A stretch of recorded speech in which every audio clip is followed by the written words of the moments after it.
Chapter हमारे पास है hydrocarbons. और उस हाइड्रोकार्बन्स के अंदर हमारा जो पार्ट स्टार्ट हो रहा है ना, वो है एल्कीन्स। वो है एल्कीन्स। और एल्कीन्स का जनरल फॉर्मूला आप जानते ही हैं, CnH2n। अब ये नहीं कि एल्कीन CnH2n है तो इसका कुछ और बनेगा नहीं।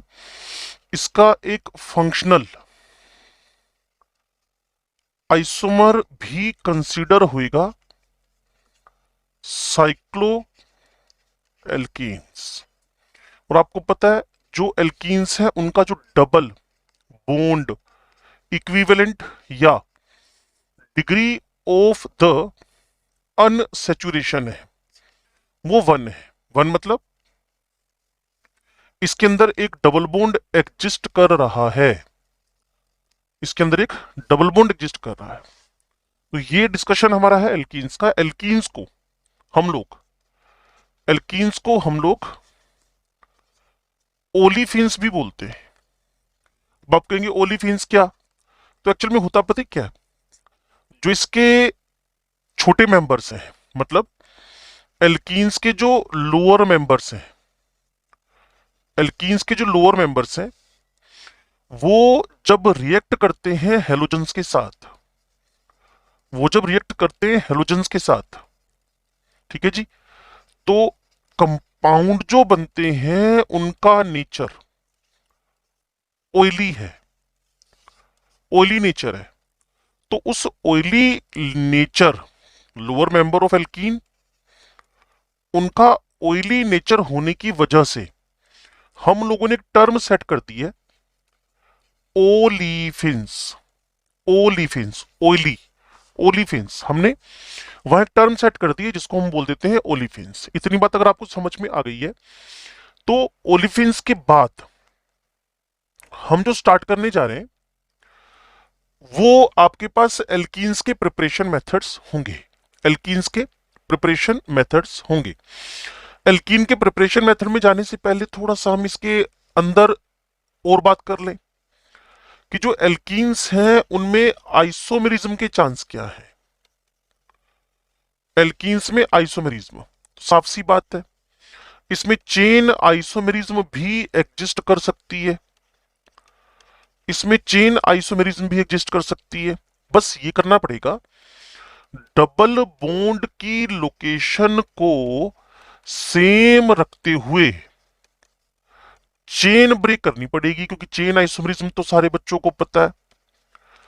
चेन आइसोमेरिज्म एग्जिस्ट करवाने के लिए चेन की लेंथ का डिफरेंट होना, चेन की लेंथ का डिफरेंट होना जरूरी है। ये चेन की लेंथ आपके पास डिफरेंट हो गई और डबल की लोकेशन सेम पड़ी हुई है। तो मिनिमम, अगर एग्जाम में क्वेश्चन आए, मिनिमम कार्बन्स की requirement to show the chain isomerism in the alkenes, then your answer should be 5। Okay, next मेरे पास है, मैं इसके अंदर पोजिशनल आइसोमेरिज्म शो कर सकता हूं कि नहीं। मैं इनके अंदर पोजिशनल आइसोमेरिज्म शो कर सकता हूं कि नहीं। तो मेरा आंसर पोजिशनल आइसोमेरिज्म को लेकर क्या है? पोजिशनल आइसोमेरिज्म को लेकर मेरा यहां जो मीनिंग है वो है डबल बॉन्ड की लोकेशन को बदलना। डबल बॉन्ड की लोकेशन, बाकी आप आइसोमेरिज्म पढ़ चुके हो तो आपको पता ही है कि पोजिशनल आइसोमेरिज्म क्यों होती है। Functional group, multiple bond, functional group, multiple bond, और जो आपके पास सब्स्टिट्यूएंट है उनकी लोकेशन बदलने से। तो यहां देखिए, ये 1 ब्यूटीन हो चुका है, ये 2 ब्यूटीन हो चुका है। तो वापस वही क्वेश्चन आएगा, minimum carbons which are required to show the positional in the alkenes. तो मेरा आंसर आएगा वहां 4। मेरा आंसर वहां आएगा 4। चेन के बाद, पोजीशन के बाद रिंग चेन, और जब मैं रिंग चेन लिख रहा हूं तो इसके पैरेलल में, मैं जब रिंग चेन लिख रहा हूं तो इसके पैरेलल में फंक्शनल आइसोमेरिज्म भी लिख ही लेता हूं। क्योंकि ये जो CnH2n फॉर्मूला है ये एल्कीन्स को तो रिप्रेजेंट कर ही रहा है, साथ साथ साइक्लो एल्केन्स को भी रिप्रेजेंट कर रहा है। तो जब मैं मिनिमम 2 के बाद 3 कार्बन प्रोपीन बनाऊंगा तो वहां साइक्लोप्रोपेन भी बना दूंगा। जब मैं प्रोपीन बनाऊंगा तो वहां साइक्लोप्रोपेन भी बना दूंगा। तो ये दोनों, मैं इसको ए इसको बी लिखने जा रहा हूं, ये दोनों एक दूसरे के साथ रिंग चेन आइसोमर्स तो है ही, फंक्शनल आइसोमर्स भी हैं। फंक्शनल आइसोमर्स भी हैं। तो इसके बाद बचती है मेटामरिज्म। तो भाई मेटामरिज्म तो polyfunctional, polyvalent sorry, functional groups का नेचर था ईथर, कीटोन एटसेट्रा। तो यहां बहुत बड़ा क्रॉस हमारी तरफ से लग गया है कि इनके अंदर मेटामरिज्म के चांस नहीं है। अब आप कहोगे सर टोटोमेरिज्म के चांस। टोटोमेरिज्म की जो कंडीशंस आपने पढ़ी थी वहां मुझे एक मूवमेंट चाहिए था एसिडिक हाइड्रोजन का। यहां मुझे पहली कमी एसिडिक हाइड्रोजन की दिखेगी। दूसरी कमी मुझे एक हाई पॉलीवेलेंट इलेक्ट्रोनेगेटिव एलिमेंट की दिखेगी। दैट्स वाई हमने साफ मना कर दिया कि एल्कीन्स के अंदर टोटोमेरिज्म के चांस नहीं है। अब हम 3D स्टीरियो आइसोमेरिज्म की तरफ बढ़ते हैं। जब आप स्टीरियो आइसोमेरिज्म की तरफ बढ़ेंगे तो आपको सबसे पहले इसके अंदर कॉन्फॉर्मेशनल दिखेगा, फिर आपको कॉन्फिगरेशनल दिखेगा। कॉन्फॉर्मेशनल के अंदर आपको रोटामर्स दिखते हैं और कॉन्फिगरेशनल के अंदर ज्योमेट्रिकल एंड ऑप्टिकल दिखते हैं। तो जब मैं ज्योमेट्रिकल की बात कर रहा हूं तो डबल बॉन्ड वो है इनके अंदर, two different groups on each atom which participate in the geometrical isomerism. अब आप बच्चे जानते हो कि ये सिस फॉर्म है। जैसे ही मैंने इसको रोटेट करवाना है और एच एक दूसरे के ऑपोजिट चले जाएंगे तो वहां मेरे को साफ पता चल जाएगा कि वो ट्रांसफॉर्म बन चुकी है। एक सिस बन गया, एक ट्रांस बन गया। ऑप्टिकल वैसे तो 11th स्टैंडर्ड पे हम बात करते नहीं है, लेकिन अगर आप बात करने में इंटरेस्टेड हो तो होता पता ही क्या है, एक कार्बन, उसकी 4 वैलेंसी, उसकी 4 वैलेंसी से जुड़े हुए सारे के सारे ग्रुप्स अगर डिफरेंट है और एल्कीन्स का डेकोरम बनाकर रखना है हम लोगों ने, तो उस टाइप के कार्बन को आप कारेल या फिर असिमेट्रिक कार्बन कह देते हो। बड़ी सिंपल सी बात है। इस कार्बन पे एक मैंने इथिनाइल लगाया, विनाइल बोलते हो जिसको आप लोग, विनाइल बोलते हो ना इसको आप लोग। एक मैंने इथाइल लगाया, एक मैंने एच लगाया, मिथाइल लगाया। तो इस कार्बन पे मैंने स्टार मैंने क्या शो करने के लिए लगा रखा है कि ये कार्बन मेरे पास कायरेल है।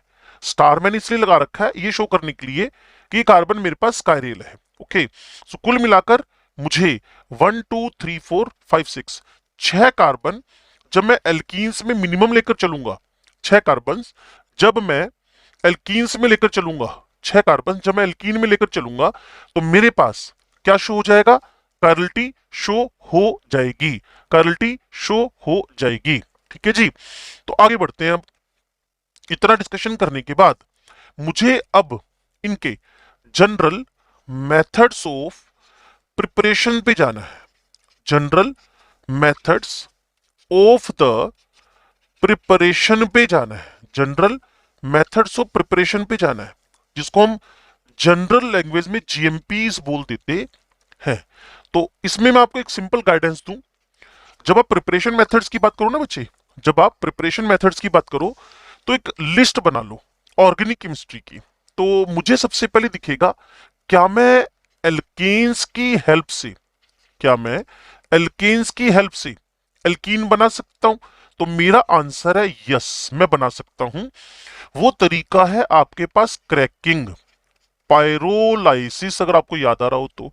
फिर मुझे किसी ने कहा क्या आप एल्कीन से एल्कीन बना सकते हो? मैंने कहा जी एल्कीन से एल्कीन बनाने का तो कोई रेफरेंस है नहीं सिंगल स्टेप में। फिर मुझे कोई कह रहा है क्या आप एल्काइंस से एल्कीन बना सकते हो? क्या आप एल्काइन से एल्कीन बना सकते हो? मैंने कहा हाँ जी बिल्कुल बना सकते हैं। मेरे पास एल्काइन से एल्कीन तक पहुंचने के दो दो तरीके होंगे। चाहे तो मैं hydrogenation in the presence of PDC कर दूं, जिसको लिंडलार कैटलिस्ट बोलेंगे आप, जिसको आप लिंडलार कैटलिस्ट बोलेंगे। या फिर मैं या फिर मैं सोडियम लिक्विड अमोनिया लिखकर इसका BiRCH बिर्च रिडक्शन करवा दूं। यहां मैं एल्काइन से एल्कीन बनाकर बैठ गया। अच्छा जी, फिर उसने कहा क्या आप इसके बाद alkyl halides mono halo alkanes की हेल्प से एल्कीन्स बना सकते हो? मैंने कहा हाँ जी, अगर मैं किसी भी मोनो हेलो एल्केन का HX उड़ा दूं, अगर मैं किसी मोनो हेलो एल्केन का, अब इसका नेचर एसिड है, इसका नेचर एसिड है, तो यहां मुझे बेस लेना पड़ेगा, तो मैं एल्कीन बना सकता हूं। क्लियर? तो कुल मिलाकर D hydro halogenation, D hydro halogenation, D hydro halogenation, इस पूरे फंडामेंटल को हम बोलते हैं डिहाइड्रो हेलोजिनेशन, इस पूरे फंडामेंटल को हम बोलते हैं। फिर उसने कहा क्या आप इसी का फर्दर डाई हेलो एल्केन्स की हेल्प से एल्कीन बना सकते हो? मैंने कहा जी आप लिख के बताओ डाई हेलो का मतलब क्या है। उसने कहा जी डाई हेलो के दो मतलब है, डाई हेलो के दो मतलब है। एक है विसिनल, विसिनल मतलब पड़ोसी, विसिनल मतलब पड़ोसी, ठीक है। दूसरा चांस आपके पास है ये जेमिनल, जेमिनल, जेमिनल मतलब क्या होता है? एक ही पे दो, ट्विंस, ट्विंस। तो क्या आप इससे एल्कीन? मैंने कहा जी हाँ बिल्कुल उड़ा सकते हैं। ये दोनों हेलोजन उड़ाने के लिए मुझे एल्कोहल सोलवेंट के अंदर, मिथेनॉल इथेनॉल सोलवेंट के अंदर क्या लेना पड़ेगा? जिंक। जिंक एक अच्छा खासा रिड्यूसिंग एजेंट है, तो इस काम को इजीली कर सकता है। बेस यहां एसिड को उड़ाने का काम कर रहा है, जी क्या हेलोजन उड़ाने का काम कर रहा है, because zinc is the good reducing agent. बच्चे कहेंगे हमें कैसे पता चलेगा? मेरे भाई एक चैप्टर हुआ करता था, एक चैप्टर हुआ करता था जिसका नाम था रेडोक्स, वहां हमने ये बात को सीखा। तो चलिए हम ज्यादा डिस्कशन अभी सिर्फ हेडिंग्स लिखने जा रहे हैं। तो मेरे पास छठी हेडिंग क्या है? क्या मैं एल्कोहल से, ये मेरी ऑर्गेनिक केमिस्ट्री का सीक्वेंस वाइज चैप्टर है, क्या मैं किसी एल्कोहल से एल्कीन बना सकता हूं? बिल्कुल बना सकते हैं जी। एल्कोहल लिखने का तरीका H और OH है। अगर इसको उड़ाना है तो इसका मतलब क्या हुआ? D फॉर रिमूवल, हाइड्रेशन, पानी को उड़ाना। तो भाई अगर आप डिहाइड्रेशन करवाना चाहते हो, पानी को उड़ाना चाहते हो, तो यहां कोई भी डिहाइड्रेटिंग एजेंट लेना पड़ेगा। और वो डिहाइड्रेटिंग एजेंट कॉन्संट्रेटेड H2SO4 भी हो सकता है, वो हाई टेम्परेचर पे H3PO4 भी हो सकता है, वो एलुमिना एक बहुत अच्छा डिहाइड्रेटिंग एजेंट है, P2O5 भी हो सकता है। तो ये सब अच्छे खासे डिहाइड्रेटिंग एजेंट है, पानी यहां से निकल जाएगा जिसको डिहाइड्रेशन बोलते हैं। उसने कहा जी और कोई मेथड? मैंने कहा जी एल्कोहल के बाद प्रिपरेशन मेथड्स हमारे पास सडन डाउन आ गए। उसके बाद हमारे पास प्रिपरेशन मेथड सिर्फ एक तरीके बचते हैं, जैसे कि मेरे पास कोल्प्स इलेक्ट्रोलाइसिस होएगा, कोल्प्स इलेक्ट्रोलाइसिस जिसकी मैकेनिज्म एल्केन चैप्टर में हम पढ़ चुके हैं। कोल्प्स इलेक्ट्रोलाइसिस, तो कोल्प्स इलेक्ट्रोलाइसिस के अंदर मैंने, कोल्प्स इलेक्ट्रोलाइसिस के अंदर मैंने सोडियम सक्सीनेट या उसका, सोडियम सक्सीनेट या उसका डेरिवेटिव ले लिया। ये मेरे पास सोडियम और पोटेशियम, क्या लिख सकते हो जी, सक्सीनेट, सक्सीनिक एसिड का होता है सक्सीनेट। ये CH2COOH, ये सक्सीनिक एसिड है, डाई कार्बोक्सिलिक एसिड है, डाई कार्बोक्सिलिक एसिड है, सक्सीनिक एसिड। तो करना क्या है जी, सक्सीनिक एसिड, सोडियम और पोटेशियम सक्सीनिक एसिड का सक्सीनेट। बड़ा सिंपल सी ट्रिक गेम खेलना है। आपने करना क्या है जी, वेरी सिंपल वे, ये उड़ाना है और यहां डबल बॉन्ड लगा देना है बस, ठीक है। तो कुल मिलाकर आपके पास इथीन बन जाएगी। अगर आप यहां सब्स्टिट्यूट्स लगाते हो, अगर यहां आप सब्स्टिट्यूट्स लगाते हो, यहां सब्स्टिट्यूट्स लगाते हो, तो उसके अकॉर्डेंस में भी वहां चेंज ऑब्जर्व होने लग जाएंगे। तो मान लीजिए दो ये मिथाइल है, तो यह मिथाइल आ जाएगा, तो प्रोपीन बन जाएगा। यहां दोनों जगह मिथाइल मिथाइल है, तो 1 2 3 4 2 ब्यूटीन बन जाएगा। तो ये मेरे पास ओवरऑल एल्कीन्स के प्रिपरेशन के तरीके हुए। एल्केन्स का पायरोलाइसिस करवाकर, एल्कीन से एल्कीन में बना नहीं पा रहा हूं, एल्काइंस पे हाइड्रोजिनेशन करवाकर, लिंडलार कैटलिस्ट, क्लियर। मोनोहेलोएल्केन्स का डी हाइड्रोहेलोजिनेशन करवाकर, डाईहेलोएल्केन्स का डीहेलोजिनेशन करवाकर, क्लियर। अल्कोहल का डिहाइड्रेशन करवाकर, कोल्ब्स इलेक्ट्रोलाइसिस के ड्यूरिंग पूरा मैकेनिज्म पढ़ने के बाद, डाई रेडिकल बनाने के बाद जो मैं आपको डिस्कशन करूंगा, सक्सिनिक एसिड से या उसके डेरिवेटिव से मेरे पास क्या बन जाएगा, एल्कीन बन जाएगा। तो ये फंडामेंटल फॉलो करते हुए हम बना सकते हैं एल्कीन्स। तो चलिए शुरू करते हैं नंबर 1 से, फ्रॉम एल्कीन्स। ठीक है जी, पहली बात, यहां का सबस्ट्रेट कौन है।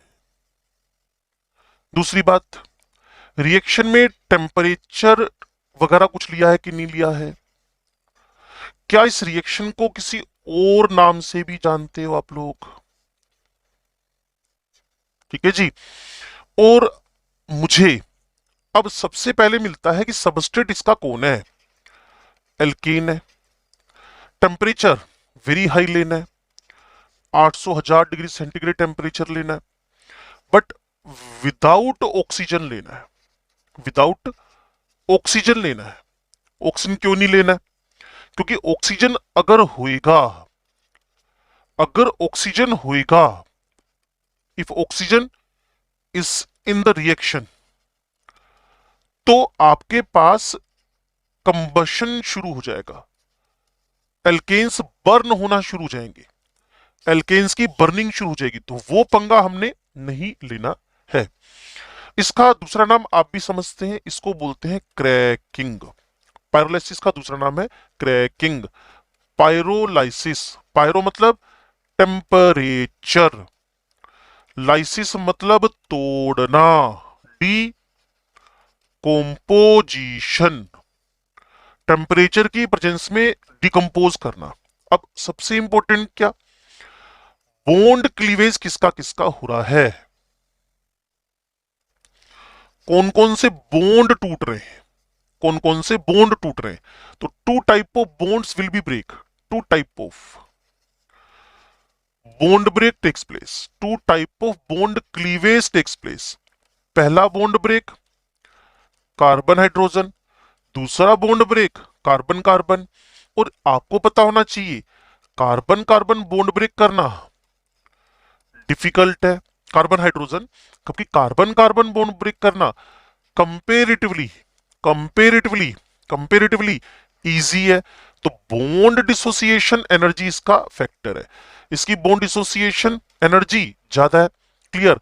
जबकि अगर इजी टू ब्रेक बॉन्ड की बात करो, feasibility, easy to break the bond, easy to break the bond, easy to break the bond, तो उसमें कार्बन हाइड्रोजन से कंपेरेटिवली कार्बन कार्बन ज्यादा अच्छा है।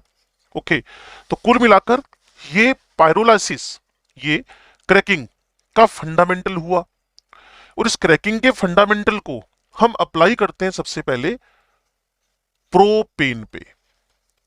वही कंडीशंस, हाई टेम्परेचर लेके चलो, और आपको शायद याद हो, मैंने बताया था heat, electric current, light, peroxides, clear, and radiations. ये कलेक्टिवली मीन इसको बोलते हैं हेल्पर। ये कलेक्टिवली मुझे फ्री रेडिकल रिएक्शंस करवाने में हेल्प करते हैं। फ्री रेडिकल रिएक्शंस करवाने में हेल्प करते हैं। फ्री रेडिकल रिएक्शंस करवाने में हेल्प करते हैं। हेल्पर इसका सिंपल कोड है जिसको आप याद रखेंगे। Helper helps in the, helper helps in the, helper helps in the, helper helps in the free radical reactions. तो हुआ क्या, मैंने आपको बताया था कि यहां दो टाइप के बॉन्ड ब्रेक हो सकते हैं। तो जब आपने कार्बन हाइड्रोजन बॉन्ड ब्रेक किया तो प्रोपीन प्लस हाइड्रोजन बना। अगर आपने बॉन्ड यहां से क्लीवेज किया, ओके, तो एक इथीन बना लूजर, दूसरा मिथेन बना। अगर आप इसको और अंदर जाके समझना चाहते हैं तो पहले तो ये दो फ्री रेडिकल बने। अब इसमें टोटोमेरिज्म है, हाइपर कॉन्जुगेशन है नहीं, लेकिन इसके अंदर हाइपर कॉन्जुगेशन में ये पार्टिसिपेट कर रहा है। तो इसका जो एच है, इसका जो एच है, अब आप देखिए ना, अगर आप टोटोमेरिज्म के बारे में हल्की सी इंफॉर्मेशन भी रखते हैं, ये लीजिए, समझना आपके लिए बड़ा आसान हो जाएगा। समझना आपके लिए बड़ा आसान हो जाएगा। क्लियर, ये हाफ हेडेड एरो, फिर इनमें से कोई भी half headed arrow, sign of resonance, double bond, और ये जो एच डॉट है ये मिथाइल डॉट के साथ मिलकर, ठीक है जी, क्या बना देगा, मीथेन। और ये क्या बन जाइए बच्चे आपके पास, इथीन। यही तो मैं आपसे कह रहा हूं कि कार्बन कार्बन बॉन्ड ब्रेक होने के बाद one part should be changes to alkene and second part should be change to alkane. Okay, so ये एल्केन से एल्कीन बनाने का तरीका हो गया क्रैकिंग, जिसको बोलते हैं पायरोलाइसिस। ठीक है जी, तो आप इसको नोट करते रहिए साथ साथ में। चलिए आगे देखिए, मैं अगर आपको ब्यूटेन लिखकर दे दूं तो पॉसिबिलिटीज क्या क्या हैं, पॉसिबिलिटीज क्या क्या हैं। तो एक पॉसिबिलिटी तो बच्चे समझ गए आप, जिसका टूटना थोड़ा सा मुश्किल है, वो है हाइड्रोजन बॉन्ड। दूसरा, अगर बीच से टूटे तो ये टू ब्यूटीन की पॉसिबिलिटी बनती है। अगर यहां से टूट जाए तो प्रोपीन प्लस मीथेन बन जाएगा, और बॉन्ड बीच से टूट जाए तो इथेन प्लस इथीन बन जाएगा। तो ये आपके पास पायरोलाइसिस से इतना कचरा आ गया है, one butene, to butene, propene, ethane, ethene. तो कुल मिलाकर आपके पास ये प्रिपरेशन मेथड्स का पहला टारगेट हुआ, जिसमें आप लोगों ने एल्कीन्स का, एल्कीन्स का प्रिपरेशन एल्केन्स के पायरोलाइसिस से करवा दिया है। और पायरोलाइसिस का मतलब आप जानते हैं, पायरोलाइसिस का मतलब आप जानते हैं, पायरोलाइसिस का मतलब होता है टेम्परेचर की प्रेजेंस में, टेम्परेचर की प्रेजेंस में डीकंपोज करना, टेम्परेचर की प्रेजेंस में डीकंपोज करना, टेम्परेचर लेना और डीकंपोज करना। ठीक है जी, तो ये हमारे पास टारगेट हुआ एल्केन्स का पायरोलाइसिस। तो अगला फोकस पकड़ते हैं। अगला फोकस आपके पास जो आ रहा है, अगला फोकस जो आपके पास आ रहा है वो है नंबर 2, मुझे फ्रोम एल्काइंस, मुझे फ्रोम एल्काइंस। ठीक है जी, तो इसका सबस्ट्रेट कौन होएगा भाई, इसका सबस्ट्रेट भाई साहब खुद ही होंगे alkynes. Clear, C triple C. Reaction किससे करवानी है जी, तो रिएक्शन विद, पहली बात मैं आपको पीटीपीडी निकल, मैं आपको पीटीपीडी निकल प्लस हाइड्रोजन, लेकिन मुझे ट्रिपल को, मुझे ट्रिपल को डबल पे रोकना है, स्टॉप हियर, मुझे ट्रिपल को डबल पे रोकना है, तो साफ सी बात है मुझे यहां कुछ ना कुछ कैटलिस्ट कैटलिस्ट का पॉइजन लेना पड़ेगा। कैटलिस्ट का मुझे ऐसा रिएक्टेंट, ऐसा सबस्टांस लेना पड़ेगा, ऐसा सबस्टांस लेना पड़ेगा, ऐसा मुझे सबस्टांस रखना पड़ेगा, क्लियर ना, जो रिएक्शन को पॉइजन, ऐसा सबस्टांस लेना पड़ेगा जो एक्टिविटी जो एक्टिविटी ऑफ द कैटलिस्ट को डिक्रीज कर दे, एक्टिविटी ऑफ कैटलिस्ट को डिक्रीज कर दे। ओके, तो वो मेरे पास कैल्शियम कार्बोनेट भी हो सकता है, वो मेरे पास बेरियम सल्फेट भी हो सकता है, वो मेरे पास सिंपली कार्बन भी हो सकता है, वो मेरे पास चारकोल भी हो सकता है।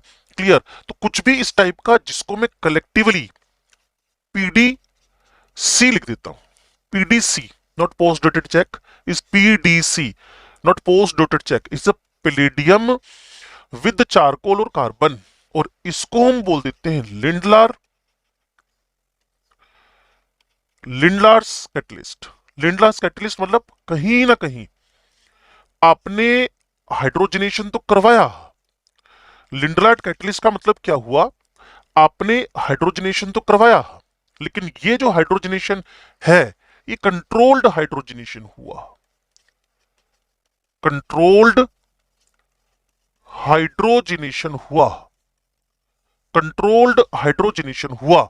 ठीक है जी, अब एक सिंपल सी बात है, यहां आप मोलिकुलर हाइड्रोजन यूज कर रहे हो, यहां आप मोलिकुलर हाइड्रोजन यूज कर रहे हो, और मोलिकुलर हाइड्रोजन का जो अटैक होएगा वो होएगा सिन, वो होएगा सिस, वो होएगा सेम साइड एडिशन, दोनों के दोनों atom of the molecule same side से ही जुड़ेंगे। जैसे कि ट्रिपल बॉन्ड है, इस पर मैंने हाइड्रोजन जोड़ा, पीडी की प्रेजेंस में, in the presence of catalyst poison, तो जब आप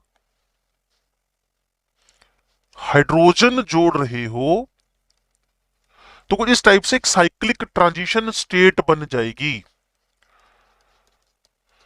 साइक्लिक ट्रांजिशन स्टेट बन जाएगी, और दोनों के दोनों हाइड्रोजन सेम साइड से ही इस पर जुड़ जाएंगे, दोनों के दोनों हाइड्रोजन सेम साइड से ही जुड़ जाएंगे। मान लीजिए आप यहां 2 ब्यूटाइन लिखकर बैठे हो, तो यहां आपके पास जो ब्यूटीन आएगा वो आएगा सिस 2 ब्यूटीन, जो आपके पास ब्यूटीन आएगा वो आएगा आपके पास सिस 2 ब्यूटीन, सिस 2 ब्यूटीन, तो सिस 2 ब्यूटीन आपके पास बन गया, सिस 2 ब्यूटीन आपके पास बन गया, और ये जो सिस 2 ब्यूटीन आपके पास बना ये बिर्च रिडक्शन नहीं है, ये है आपके पास लिंडलार कैटलिस्ट, ये है लिंडलार कैटलिस्ट, और लिंडलार कैटलिस्ट जब अटैक करेगा कि प्रेजेंस में जब अटैक होएगा तो वो होएगा syn cis, same side attack, same side attack, और इसके अलावा कोई इसके पास तरीका ही नहीं है हाइड्रोजन का, इसके अलावा कोई जुड़ने का तरीका ही नहीं है।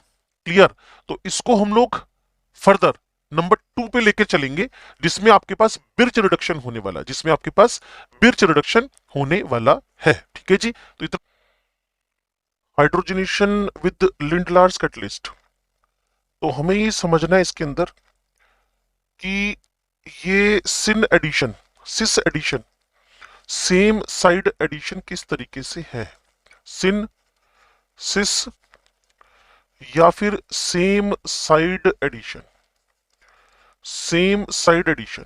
तो देखिए आप, ये एल्काइन आपके पास, ये हाइड्रोजन, ये आपके पास है पीडी विद पॉइजन, और इसको पॉइजनस बनाने के लिए आपके पास क्विनोलिन भी है, मिथेनॉल भी है। तो यहां जो मैंने लिखा है समझे इस बात को, the catalyst use for the hydrogenation reaction is partially deactivated, not fully, partially, क्योंकि ट्रिपल तो डबल में कन्वर्ट करना ही है ना आपने, और सेम साइड जाकर हाइड्रोजन जुड़ गया।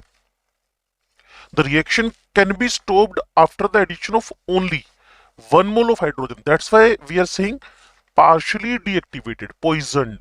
Clear? Only 1 mole of hydrogen.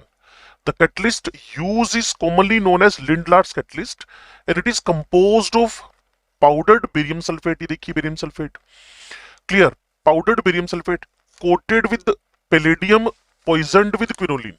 तो ये palladium है. ओके इसको क्विनोलिन से हमने पॉइजनड कर रखा है. पॉइजनड करने का एक ही मतलब होता है कि आप उसको डीएक्टिवेट कर कर ट्रिपल को डबल में तो कन्वर्ट होने दें. ट्रिपल को डबल में तो कन्वर्ट होने दें. ट्रिपल को डबल में कन्वर्ट करने के बाद सिंगल में कन्वर्ट होने से रोकना है. Can be stopped after the addition of only 1 mole of hydrogen. The reaction produces alkenes with cis. मैंने बोला ना आपसे कि सेम साइड एडिशन हो रहा है. सिस स्टीरियो केमिस्ट्री के साथ ही चलेगा. सिस 3D स्ट्रक्चर बनेगा. देखिए ये यहाँ कार्बन है, यहाँ कार्बन है, यहाँ आपको ट्रिपल बॉन्ड दिख रहा है. हाइड्रोजन 180 एम पे है. Conditioned PD calcium carbonate. ये क्विनोलिन से पॉइजनड किया हुआ है और सोलवेंट आपने हेक्सेन लिया हुआ है. हुआ क्या? ट्रिपल बॉन्ड डबल बॉन्ड में कन्वर्ट हो गया. कार्बन तो आपके पास एक दो ही थे ना, तो कार्बन तो एक दो ही है, लेकिन सेम साइड में दो हाइड्रोजन जुड़ने से ये आपके पास सिन और सिस एडिशन हो गया है. ठीक है जी. तो कुल मिलाकर सबस्ट्रेट एल्काइन है, पीटीपीटी निकल है, हाइड्रोजन है, बट इसको डबल पे रोकना है तो इसको पॉइजनड करना पड़ेगा. एक्टिविटी ऑफ कैटलिस्ट घटानी पड़ेगी. इसलिए लिंडलर कैटलिस्ट है जो कंट्रोल्ड हाइड्रोजनेशन करवा रहा है. ये सेम साइड एडिशन करेगा और सेम साइड एडिशन का फंडामेंटल मैंने आपको बताया था एक साइक्लिक ट्रांजिशन स्टेट बनकर होएगा. ठीक है जी. अब चलते हैं हम लोग बिर्च रिडक्शन पे. अब लोग चल रहे बिर्च रिडक्शन पे. ध्यान से सुनिएगा. बिर्च रिडक्शन भी आपके पास हाइड्रोजन का ही एडिशन है. बिर्च रिडक्शन भी आपके पास हाइड्रोजन का ही एडिशन है, लेकिन लेना क्या आपने? Sodium liquid ammonia. आप जानते हैं सोडियम एक रिएक्टिव और एक्टिव मेटल है. रिएक्टिव और एक्टिव मेटल है. ठीक है जी.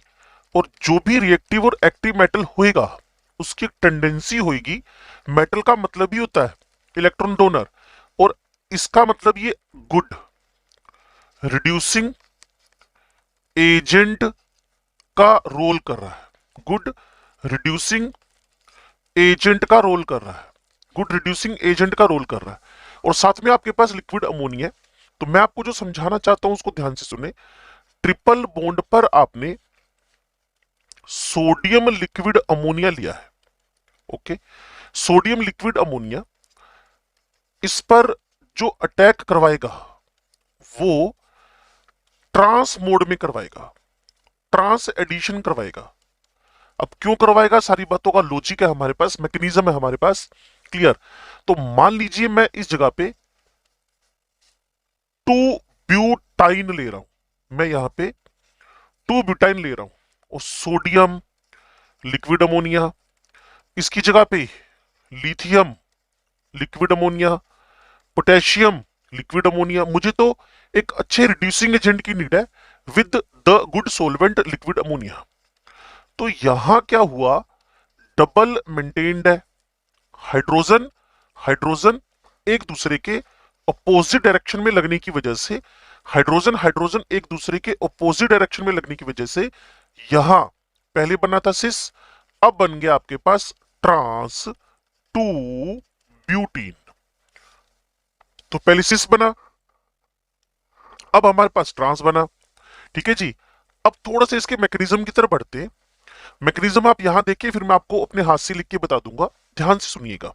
देखिए क्या हुआ कि यहां एक ट्रिपल बॉन्ड था. पहले आप यहां एक ट्रिपल बॉन्ड था, इस जगह पे पहले एक ट्रिपल बॉन्ड था.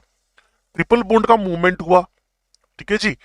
ट्रिपल बॉन्ड का मूवमेंट होने की वजह से जहां प्लस आने का चांस है वहां इलेक्ट्रॉन शिफ्ट, यहां प्लस आने का चांस है ना इस जगह पे, तो यहां इलेक्ट्रॉन शिफ्ट हो गया. इलेक्ट्रॉन दिया किसने? मैंने भी आपको क्या बताया? Sodium is good reducing agent. तो सोडियम इसीलिए तो लिया हमने. तो सोडियम का दिया हुआ इलेक्ट्रॉन प्लस ने एक्सेप्ट किया. सोडियम का दिया हुआ इलेक्ट्रॉन प्लस ने एक्सेप्ट किया. तो जब भी कोई 6 इलेक्ट्रॉन सिस्टम इलेक्ट्रॉन खा के 7 इलेक्ट्रॉन सिस्टम में कन्वर्ट होएगा तो फ्री रेडिकल बन जाएगा, और उसके पड़ोस में क्या है? माइनस है. अब यहां या तो आप क्या ले लें?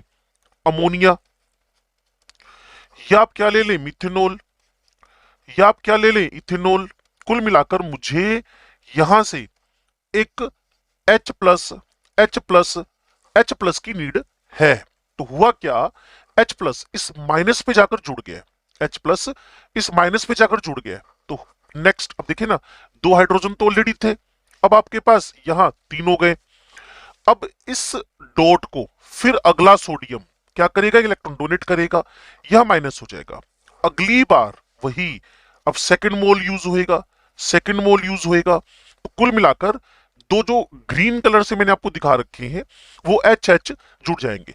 अब आप कहेंगे इसमें मुझे ये लॉजिक समझ नहीं आया, इसमें मुझे ये लॉजिक समझ नहीं आया कि मैं डबल को अगर सिंगल में, ट्रिपल को डबल से सिंगल में कन्वर्ट कर रहा हूं तो ट्रांस एडिशन क्यों हुआ, ट्रांस एडिशन क्यों हुआ। तो उस बात को समझने के लिए मैं आता हूं आपके पास, ध्यान से सुनिएगा।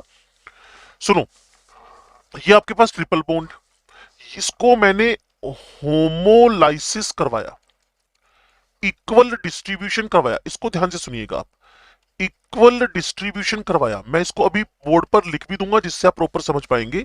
तो यहां सिंगल सिंगल इलेक्ट्रॉन आए।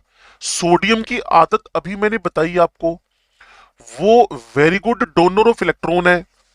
उस इलेक्ट्रॉन को एक्सेप्ट करने के बाद जो एफ आर था ना बच्चे, जो होमोलाइसिस से एफ आर फ्री रेडिकल बने थे, उसने एक इलेक्ट्रॉन को एक्सेप्ट करके खुद को माइनस में कन्वर्ट कर लिया है। ये देखिए माइनस में। अब होता पता है क्या है, एक माइनस ये रहा, उसके पड़ोस में इलेक्ट्रॉन है, तो इन दोनों के बीच इलेक्ट्रॉन इलेक्ट्रॉन रिपल्शन लगेगा, इन दोनों के बीच इलेक्ट्रॉन इलेक्ट्रॉन रिपल्शन लगेगा। इलेक्ट्रॉन इलेक्ट्रॉन रिपल्शन होने की वजह से होगा क्या, देखिए यहां रिपल्शन लग रहा था तो उनकी दोनों की डायरेक्शन बदल गई, उन दोनों की डायरेक्शन बदल गई, डायरेक्शन चेंज हो गई। डायरेक्शन चेंज से उसकी स्टेबिलिटी बढ़ गई, इसीलिए सिस आएगा लेकिन माइनर प्रोडक्ट आएगा, ट्रांस आएगा लेकिन वो मेजर प्रोडक्ट आएगा। ध्यान से सुने मेरी बात को। अब जो अमोनिया है या मिथेनॉल इथेनॉल है, उसका प्रोटॉन इस पे शिफ्ट हो गया, अगली बार फिर सोडियम ने इलेक्ट्रॉन दिया, वही डॉट माइनस बना, वही H प्लस एक्सेप्ट करके आपने क्या बना दिया है, ट्रांसलोकेशन का, ट्रांसलोकेशन का आपके पास बन गया है एल्कीन। ठीक है जी। कुल मिलाकर अगर आप इसको वर्ड टू वर्ड फिर समझना चाहते हैं तो देखें, ये मेरे पास सी ट्रिपल बॉन्ड सी है, ओके, इसको मैंने सोडियम का डोनेट किया हुआ इलेक्ट्रॉन एक्सेप्ट करवाया, उससे पहले इसका होमोलाइसिस हुआ, तो CH3 C डबल CH3, यहां डॉट यहां डॉट, और ये इलेक्ट्रॉन एक्सेप्ट करने के बाद क्लियर, इसका जो नेक्स्ट स्ट्रक्चर बनेगा CH3, मैं दो स्ट्रक्चर बनाऊंगा जिससे आप बिल्कुल इस बात को समझ जाएंगे। ये देखिए नेगेटिव आ गया और यहां CH3। अब इसके साथ अगर मैं इसकी डायरेक्शन बदल देता हूं तो यहां जो रिपल्शन है, यहां जो रिपल्शन है वो ज्यादा है, यहां जो रिपल्शन है वो ज्यादा है। रिपल्शन ज्यादा होने की वजह से ये माइनर बना, ये दोनों एक दूसरे के अपोजिट चले गए स्पॉन्टेनियसली, तो यहां रिपल्शन कम हो गए, यहां रिपल्शन कम होने से ये भाई साहब मेजर बने। अब क्या करूंगा मैं, सोडियम ने इलेक्ट्रॉन डोनेट किया तो अब जो नेगेटिव है वो उस सोलवेंट में से H प्लस निकालेगा, तो सोडियम प्लस NH2 माइनस, ये प्रोटॉन निकलने के बाद माइनस हो जाएगा सोडामाइड। ठीक है जी। अब देखो आप, यहां H जुड़ गया, यहां सिंगल इलेक्ट्रॉन है। अब मैं एक ही स्टेप में सबको लिखने वाला हूं। सोडियम ने अपना इलेक्ट्रॉन डोनेट किया, अमोनिया ने अपना H डोनेट किया, ये इलेक्ट्रॉन यहां एक्सेप्ट हुआ, माइनस बनते ही ये प्रोटॉन भी यहीं एक्सेप्ट हुआ और माइनस सोडामाइड हो गया है। तो ये एक दूसरे के जस्ट ऑपोजिट डायरेक्शन में जाकर सेट हो गए। ठीक है जी। तो ये ट्रांसफॉर्म आपके पास बन गया है। तो एग्जैक्टली अगर आप इस पे क्वेश्चन बनाने में इंटरेस्टेड हो तो यहां मैंने लिखना है एक्टू ब्यूटाइन, बहुत अच्छा क्वेश्चन बन जाएगा। इस पर मैंने PDC लिख दिया, यहां मैंने सोडियम लिक्विड अमोनिया लिख दिया, और दो जो प्रोडक्ट बने उन दोनों के अंदर टाइप ऑफ आइसोमेरिज्म पूछ लिया, टाइप ऑफ आइसोमेरिज्म पूछ लिया। तो आप सोचें, जो ए बना वो कौन है? Cis two butene. जो बी बना वो कौन है? Trans two butene. पहला लिंडलार से बना, दूसरा बिट्स से बना। इन दोनों के बीच जो आइसोमेरिज्म आप ऑब्जर्व कर रहे हैं, दैट इज द आंसर। क्या आएगा आपके पास? Cis trans mean geometrical isomerism exist करेगी, ज्योमेट्रिकल आइसोमेरिज्म एग्जिस्ट करेगी। और एक बात मैं आपको बता दूं, ऑप्टिकल आइसोमेरिज्म जो आप नेक्स्ट ईयर पढ़ेंगे, जो सिस ट्रांस पेयर्स है, जो सिस ट्रांस पेयर्स है, क्लियर, उनमें मोलिकुलर फॉर्मूला सेम है, स्ट्रक्चरल फॉर्मूला भी सेम है, 3D अरेंजमेंट्स देखे ना डिफरेंट है, और एक दूसरे के ये मिरर इमेज नहीं है, एक दूसरे के ये मिरर इमेज नहीं है। ऐसा थोड़ी है कि सिस को मिरर में देखोगे तो आपको ट्रांस दिखेगा, अगर आप इसको मिरर में देखोगे तो कोई ऐसा थोड़ी, ये मान लो मिरर है ये वाला, मान लो ये आपके पास मिरर है, ओके, तो मिरर में इसको देखोगे तो कोई ऐसा थोड़ी दिखेगा। तो ये एक दूसरे की mirror image, no mirror images. तो अगर ये एक दूसरे की मिरर इमेज नहीं है, अगर ये एक दूसरे की मिरर इमेज नहीं है, तो इनके लिए हमने एक स्पेशल नेम रखा हुआ है, समझे इसको, डाया स्टीरियोमर्स। ठीक है जी। अगर कोई भी दो structure, molecular formula same, structural formula same, 3D structure different but not the mirror image, तो उनको बोलते हैं डायास्टीरियोमर्स। अब इसी पर बेस्ड एक क्वेश्चन मैं आपके दिमाग में डालता हूं, ध्यान से सुनिएगा, बड़ा प्यारा क्वेश्चन है, बहुत ही बढ़िया क्वेश्चन है, देखिए आप। ठीक है जी, ये लो, अगर मैं इस कार्बन की बात करूं तो clockwise anti clockwise path rotation की वजह से ये कार्बन एक्चुअल में क्या बन गया? कायरेल। कायरेल, और कायरेल है तो यहां आर भी हो सकता है, एस भी हो सकता है, डेक्स्ट्रो भी हो सकता है, लीवो भी हो सकता है। इस पे आप हाइड्रोजन जोड़ दे। अगर आप ऑप्टिकल आइसोमेरिज्म पढ़कर आए हैं तो आपके लिए क्वेश्चन बड़ा ही आसान है। अब देखो, ये यहां sp2 हाइब्रिड है, क्लियर, और ये दोनों में से एक होएगा, इधर आर होएगा और एस होएगा, दोनों में से कुछ एक होएगा, इधर आर होएगा या एस होएगा। तो अगर मैं इस पे स्ट्रक्चर यानी किसी sp2 हाइब्रिड प्लेनर पे हाइड्रोजन जोड़ता हूं, हमेशा का रूल एक कॉपी कर ले आप, जो बात मैं लिखने जा रहा हूं, अगर कोई भी अकायरेल कायरेल में बदलता है, ऑलवेज का रूल है, पूरी केमिस्ट्री में लगेगा, तो वहां आपको रेसिमिजेशन दिखता है, रेसिमिजेशन दिखता है, क्लियर। अगर आपने ऑप्टिकल पढ़ी है तो इस हिस्से को आप पढ़े, नहीं तो इस हिस्से को आप स्किप कर दे, ठीक है। अगर आपने ऑप्टिकल पढ़ी है तो इस हिस्से को पढ़े। क्वेश्चन बड़ा प्यारा था ये।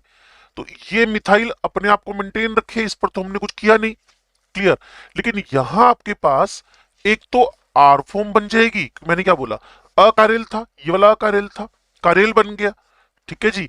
तो अब H इधर, मिथाइल इधर, ये कारेल हो गया, और ये भाई साहब अभी भी वैसे के वैसे जमे हुए जैसे थे। तो यहां मेरे पास दो, ये वाले मिथाइल ये तो सेम है, तो मान लीजिए आर है, ये आर है, मान लेते, तो यहां एक आर बनेगा, एक एस बनेगा।